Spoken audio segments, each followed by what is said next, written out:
আজকে দেশের মধ্যে যে একটি বিভীষিকাময় অবস্থা, সারা বাংলাদেশের 18 কোটি মানুষ জিম্মি, বাংলাদেশের বর্তমান প্রধানমন্ত্রী, জাতির পিতার সুযোগ্য কন্যা, রাষ্ট্রনায়ক শেখ হাসিনা, বাংলাদেশ আওয়ামী লীগের সংগ্রামী সভানেত্রী শেখ হাসিনা, যিনি দেশের বর্তমান প্রধানমন্ত্রী, তাকে জোরপূর্বক হত্যা করার জন্য হামিদ কারজাই, ডক্টর ইউনূস এবং তার যারা দূষররা এখন জোর করে ক্ষমতা দখল করে, আমি সিলেটের মেয়র আনোয়ারুজ্জামান চৌধুরী, আমি সহ 12টি নির্বাচিত মেয়র এবং যত উপজেলা চেয়ারম্যান, পৌরসভার চেয়ারম্যান সহ সবাইকে এক কলমের কাঁচায় নির্বাচিত প্রতিনিধিকে বাদ দিয়ে যে স্বৈরাচারী মনোভাব এই হামিদ কারজাই, ডক্টর মোহাম্মদ ইউনূস যে প্রমাণ করেছে, সে উনি গণতন্ত্রে বিশ্বাস করে না এবং উনার যে উপদেষ্টারা আছে তারা গণতন্ত্র বিশ্বাস করে না এবং আমাদের বাংলাদেশকে তারা একটি জিম্মি বানিয়েছে।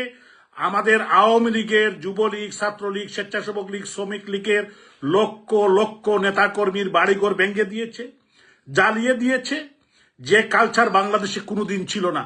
তারা পুলিশ হত্যা করেছে, নিরীহ মানুষকে হত্যা করেছে। আজকে তারা হত্যা করেছে আমাদের বাংলাদেশ ছাত্রলীগের সাবেক সাধারণ সম্পাদক ইসাক আলী খান পান্নাকে। এরকম আমাদের শত শত হাজার হাজার নেতাকর্মীকে হত্যা করেছে। আজকে মানুষ কোথায় যাবে? আজকে সম্মানিত নেতৃবৃন্দ যারা আছেন তাদেরকে দড়িতে বেঁধে তাদেরকে কোর্টের মধ্যে বেজ্জতি করছে সাবেক মাননীয় প্রধানমন্ত্রীর বেসরকারি বিষয়ক উপদেষ্টা জনাব সালমান এফ রহমান, সাবেক আইনমন্ত্রী জনাব আনিসুল হক এবং আমাদের সাবেক ডিপটি স্পিকার জনাব টুকু সাহেব এবং আমাদের জাস্টিস শামসুদ্দিন চৌধুরী মানিক এবং আমাদের ডক্টর দীপুমণি সহ কোর্টের মধ্যে যে অপমান করেছে, এটা কোনো সভ্য সমাজে, কোনো সভ্য জাতি বা কোনো সভ্য মানুষ মানতে পারে?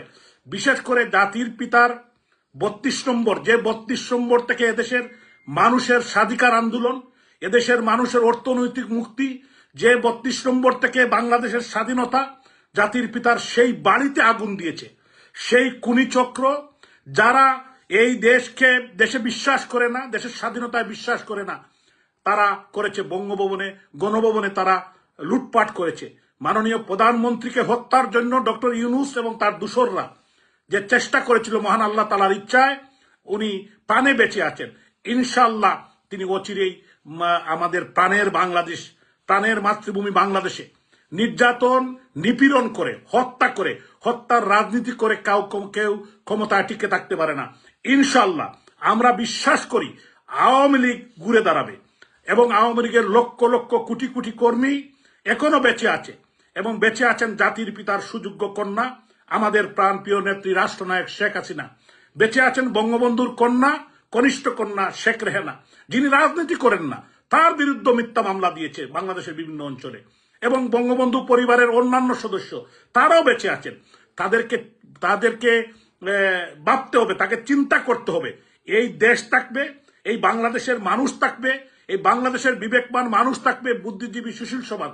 আমি সমস্ত দেশবাসীকে, যারা বিবেকবান মানুষ, আমি আহ্বান জানাতে চাই, আজকে যে কার্যক্রম, যে খুন খারাপি, ডাকাতি, ছিনতাই এবং বিশেষ করে শিক্ষক, বুদ্ধিজীবী সুশীল সমাজ, নির্বাচিত প্রতিনিধির উপর যে হামলা, মামলা, নির্যাতন শুরু হয়েছে, আমি মনে করি যে এখন প্রতিবাদ করা শুরু করতে হবে।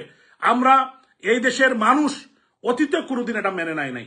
আজকে এরকম কোনো অতীত ইতিহাসে, বাংলাদেশের 50 বছরের ইতিহাসে এরকম নির্যাতন, নিপীড়ন আমরা পৃথিবীর কোনো মানুষ এটা দেখে নাই, কোনো সভ্য মানুষ। ডক্টর ইউনূস উনাকে ন্যায়বান, নীতিবান মানুষ মনে করেন। উনার চোখে কি লাগে না? উনার সামনে বোনের সম্ভ্রমহরণ, মাকে টেনে খুন করছে, নির্যাতন করছে, রেপ করছে, ডাকাতি করছে, মানুষ হত্যা করছে, মানুষকে জ্বালিয়ে মারছে। অনেক গড় থেকে 24টা, 20টা, 10টা লাশ, 5000 পুলিশকে হত্যা করেছে এবং আওয়ামী লীগের হাজার হাজার নেতাকর্মীকে হত্যা করেছে।